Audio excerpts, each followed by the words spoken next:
ओ क्रूर कैकेयी, अनर्थ में अर्थ बुद्धि रखने वाली है तू।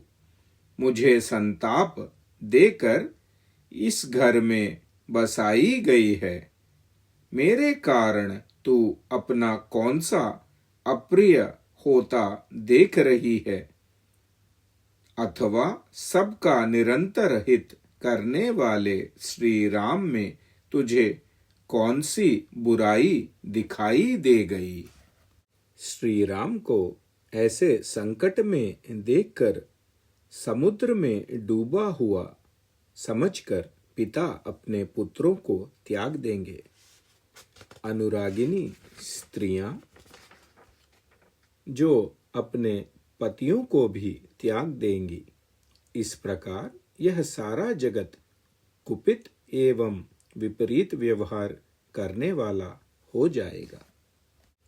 देवता कुमार अश्विनी के समान कमनीय रूप वाले मेरे पुत्र श्री राम जब वस्त्र और आभूषण से विभूषित होकर सामने आते देखता हूँ तो मेरे नेत्र उनकी शोभा निहार कर निहाल हो जाते हैं। उन्हें देखकर ऐसा जान पड़ता है मानो मैं फिर से जवान हो गया हूँ।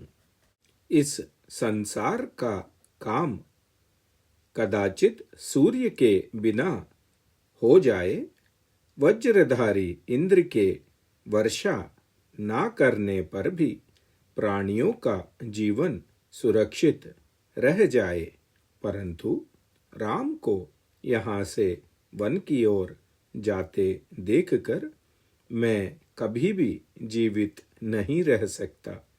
मेरी ऐसी धारणा है। ओ कैकेयी, तू मेरा विनाश चाहने वाली है और मेरा अहित करने वाली शत्रु रूपिणी है।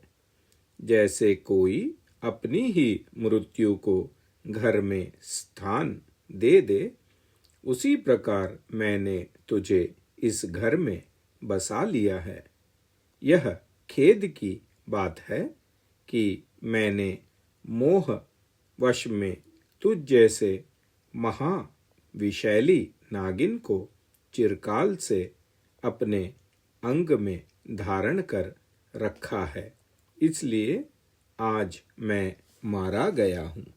राजा दशरथ ने क्रोधित होते हुए कैकेयी से कहा, मुझसे, श्री राम से और लक्ष्मण से हीन होकर भरत समस्त बांधवों का विनाश करके तेरे साथ इस नगर एवं राष्ट्र का शासन करे तथा तू मेरे शत्रुओं का हर्ष बढ़ाने वाली हो।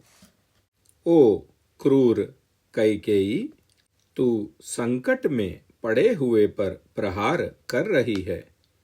जब इस दुराग्रह पूर्वक कठोर बातें मुंह से निकालती है, उस समय तेरे दांतों के हजारों टुकड़े होकर मुंह के नीचे क्यों नहीं गिर जाते।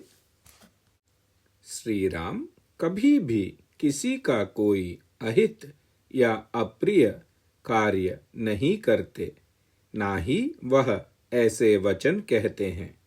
वह कटु वचन बोलना जानते ही नहीं।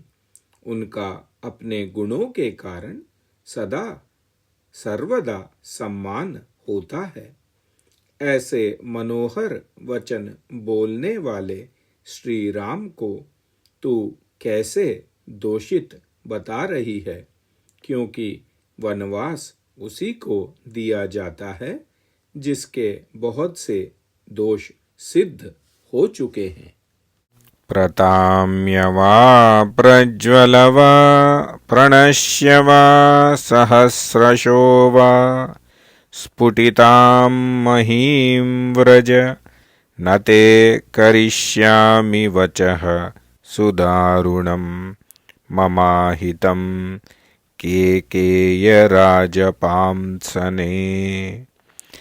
प्रताम्य वा प्रज्वल वा प्रणश्य वा सहस्रशो वा स्फुटितां महीं व्रज न ते करिष्यामि वचः सुदारुणं ममाहितं केकेय राजपांसने।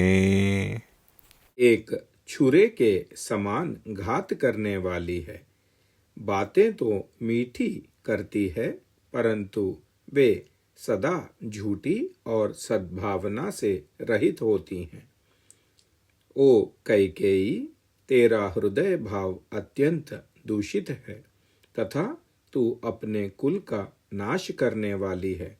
इतना ही नहीं, मेरे हृदय को जलाकर भस्म करना चाहती है, मेरे प्राणों सहित। इसलिए मेरे मन को नहीं भाती है। तेरे जैसे पापिनी का जीवित रहना मैं नहीं सह सकता। ओ देवी कैकेयी, अपने बेटे श्री राम के बिना मेरा जीवन नहीं रह सकता। फिर कहाँ से सुख हो सकता है? आत्मज्ञ पुरुषों का अपने पुत्र से बिछड़ने पर कैसे चैन मिल सकता है? अतः तू मेरा अहित ना कर, मैं तेरे पैर छूता हूँ। तू मुझ पर प्रसन्न हो जा, ओ कैकेयी। इस प्रकार से महाराज दशरथ मर्यादा का उल्लंघन करने वाली उस हठीली स्त्री के वश में पड़कर अनाथ के भांति विलाप कर रहे थे। वे कैकेयी के फैलाए हुए दोनों चरणों को छूना चाहते थे, परंतु उन्हें ना पाकर बीच में ही मूर्छित होकर गिर पड़े। ठीक उसी तरह से जैसे कोई रोगी किसी वस्तु को छूना चाहता है, किंतु अपने दुर्बलता के कारण वहां तक ना पहुंचकर बीच में ही अचेत होकर गिर जाता है। हरिः ओम श्री गुरुभ्यो नमः। हरिः ओम। इत्यार्षे श्रीमद् रामायणे वाल्मीकीये आदिकाव्ये अयोध्याकाण्डे 12 सर्गः सम्पूर्णम्।